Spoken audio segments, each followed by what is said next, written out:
પ્રેગ્નન્સીમાં એટલું સમજજો કે બાળકને ઓક્સિજન હિમોગ્લોબિનથી જાય, બરાબર? હિમોગ્લોબિન રક્તકણમાં હોય અને એ રક્તકણ સાથે ઓક્સિજન જોઈન્ટ થાય અને તારા બધા અવયવને અને બધાને જાય હિમોગ્લોબિનથી જ ઓક્સિજન, અને ગ્રોથ સારી રીતે થાય. એ તો હું તને દવા આપું છું, પણ બરાબર નિયમિત રૂપે લો. અને આયર્નની જે ગોળી છે તે 2 સમયની હવે કરું, સવાર સાંજની. અને એના માટે તમે ધ્યાન શું આપશો કે સવારે ઉઠો, ચા નાસ્તો કરો, 1 કલાકમાં ચા નાસ્તો કરી લેવાનો. નાસ્તાના 2 કલાક પછી આયર્નની ગોળી લેજો. આયર્નની ગોળી દૂધ કે દહીં કે ચા સાથે નહીં લેવાની, નહીં તો એની અસર નહીં થાય. હવે આમ તો મેં તને બધા ફ્રૂટ ખાવા કીધેલા, પણ હવે આપણું સુગર આવેલું છે ને સારું એવું આવેલું છે, એટલે કેરી નથી ખાવાની આ વર્ષે, પછી આવતે વર્ષે ખાજે, બરાબર? કેરી, કેળા, ચીકુ, દ્રાક્ષ. ઓકે, એપલ લઈ શકે? હા, આટલી 4 વસ્તુ નથી ખાવાની, બરાબર? ગળ્યુંમાં ખાંડ, ગોળ, મધ બધું બંધ. કોઈ સુગર સિરપ કે જેમાં ખાંડ હોય તે બધું બંધ.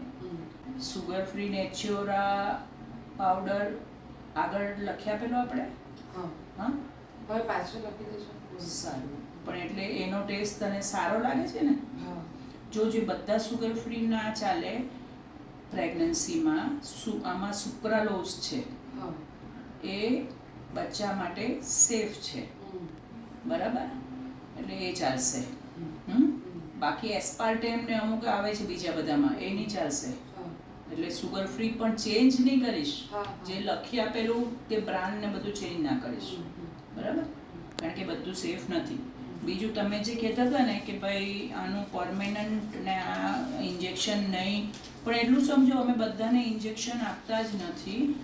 અમે પહેલાં શું કરીએ, એટલે સ્ટ્રિક્ટ ડાયટ પ્લસ એક ગોળી આપું છું ખાધા પછી લેવાની. જ્યારે આટલું હાઈ સુગર હોય તો ડેફિનેટલી યુરિનમાં પણ જવાનું, એટલે તને યુરિન ઇન્ફેક્શન થવાની શક્યતા વધી જાય, કારણ કે યુરિનમાં બી તારો +3 સુગર બતાવે છે.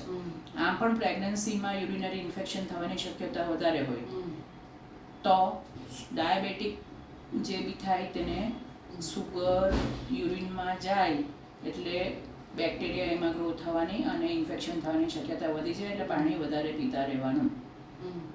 યોની માર્ગમાં જણા પણ ઇન્ફેક્શન થાય, ખજવાળ આવે કે સફેદ પાણી જાય તો તરત સંપર્ક કરવાનો. કેમ? કારણ કે યોની માર્ગ અને પેશાબનો માર્ગ બંને એકબીજાની નજીક છે, તો યોની માર્ગમાંથી ઇન્ફેક્શન તરત ત્યાં જઈ શકે. ક્યારે પણ યુરિનમાં જરા બી બળતરા પણ થાય તો તરત મળી લેવાનું, નહીં તો એને કારણે કિડની પર બી સોજો ચડી શકે અને અધૂરા મહિનાનો દુખાવો ઉપડી શકે.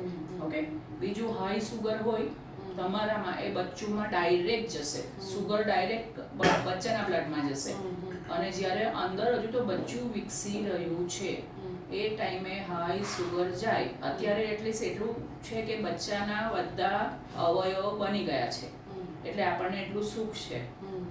નહીં તો હજુ બચ્ચાના અવયવ બનતા હોય શરૂઆતના, તો બચ્ચાને હાઈ સુગરથી ખોળખાપણ, મગજની, હૃદયની ખામીઓ આવી શકે, બરાબર?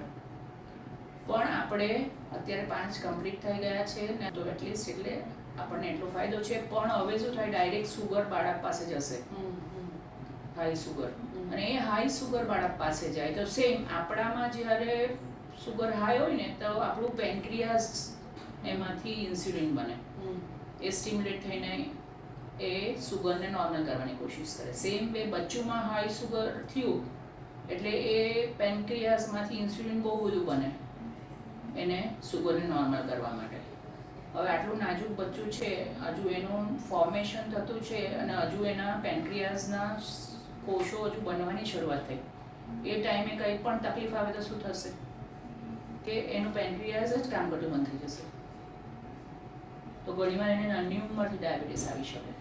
બીજું વસ્તુ કે એનું તારું સુગર વધારે છે એટલે ઇન્સ્યુલિન અને એનું વધારે બને અને એના બોડીમાં ફેટ રૂપે ડિપોઝિટ થઈ જશે સુગર, એટલે બચ્ચું વધારે પડતું વજનવાળું બને અને એટલું એને મેક્રોસમિયા કહેવાય અમારી ભાષામાં. અને મેક્રોસોમિક બેબી એક તો ડિલિવરી તો નોર્મલ થવામાં શક્યતા ઓછી થઈ જાય, પણ જન્મ્યા પછી સુગર ડાઉન થવાની, સુગર ક્રાઇસિસ થવાની, એને પ્રોબ્લેમ વધી જાય. પ્લસ નાની ઉંમરે એ બાળકને blood pressure, heart problem, diabetes તો આવે જ, પેનક્રિયાસ ખરાબ થયું, આટલું થાય. એટલે મેં કીધું કે મને સ્ટ્રિક્ટ કંટ્રોલ જોઈએ. તમને ખાલી એવું જ લાગે કે સુગર એટલે મારું જ છે ને, પણ અમારે 2 પેશન્ટ છે, માં અને બાળક. એટલે તને કોઈ પણ તકલીફ થઈ, તને કોઈ પણ રોગ થયો તો પહેલું અમારે એટલું નથી જોવાનું કે તને શું અસર કરશે. હા, તે તો જોવાનું જ છે, તો એની સાથે બાળકને શું અસર કરશે ને એ ના થાય ખરાબ અસર, એનું અમારે જોવાનું છે દીકરા. હને એટલે તું એક કામ ને, આપણે અઠવાડિયામાં જ આપણું ડાયટ તને ડાયટિશિયન પાસે જ કરાવડાવું છું. આજે જ આ બધા રિપોર્ટ તું મોકલી દે, તમને ડાયટિશિયનનું આપે છે, તે ક્લિનિકલ ડાયટિશિયન છે ને પરફેક્ટ ડાયટ આપશે ને સ્ટ્રિક્ટ ફોલો. સમજી લેજે, તારી એકલી માટે નથી, આપણું કોઈની જિંદગીનો સવાલ છે, કારણ કે આપણે બહુ રિસ્કમાં આવી ગયા ને. થાઇરોઇડ, સુગર, એનિમિયા, હિમોગ્લોબિન ઓછું, એટલે આપણે શોર્ટકટ નહીં લેવાય આ વસ્તુ. ડાયાબિટીસથી બાળકની આસપાસનું પાણી પણ ઘણું વધી જાય, અધૂરા મહિને ડિલિવરી પણ થઈ શકે, પ્રસૂતિ બાદ ગર્ભાશય નહીં સંકોચાય, એનાથી વધારે પડતું બ્લીડિંગ પણ તમને થઈ શકે. ડાયાબિટીસથી કોઈકવાર બાળકના હૃદયના ધબકારા પણ અંદર બંધ પડી જઈ શકે. આ સુગરનો કંટ્રોલ મહત્ત્વનો છે. આ માટે 4 મુદ્દા મહત્ત્વના છે: યોગ્ય ઊંઘ, યોગ્ય આહાર જે તને ક્લિનિકલ ડાયટિશિયન આપશે, યોગ્ય કસરત, અને જે અહીંથી દવા આપવામાં આવે એ નિયમિત લેવી, અને રેગ્યુલર ચેકઅપ કયા પ્રમાણે કરાવવું. કમસે કમ રાત્રે 8 કલાક ઊંઘ થવી જોઈએ. અને કસરતમાં તો અહીંથી થોડી શીખવાડશે જ, પરંતુ ચાલવું એ બહુ મહત્ત્વનું છે. રોજ જમી લો કે 10 મિનિટ ઓછામાં ઓછું ચાલો, મોબાઈલમાં એલાર્મ મૂકીને. એટલે કે સવારના નાસ્તા પછી, બપોરના જમણ પછી ને રાતના જમણ પછી 10 મિનિટ ચાલો. આ બધું ધ્યાન આપશો તો ગર્ભાવસ્થામાં જે ડાયાબિટીસની તકલીફ છે, ડાયાબિટીસ કંટ્રોલ પૂરેપૂરી કંટ્રોલમાં આવી શકશે, સરળ રહેશે. અને જો આટલાથી ડાયાબિટીસ કંટ્રોલમાં ના આવે તો ઇન્સ્યુલિનના ઇન્જેક્શન પણ શરૂ કરવા પડે. એ માટે ડરવાની કોઈ જરૂર નથી. એ બધા દર્દીઓ જાતે પોતે મૂકે છે, એ અહીં શીખવાડવામાં આવશે. અને એ કોઈ ઇન્જેક્શન બહુ વાગે એવું પણ નથી હોતું. બસ, તો પછી તારે બીજા કોઈ પ્રશ્ન છે હવે? ઓકે, બધી બરાબર સમજ પડી ગઈ છે. ટેક કેર બેટા.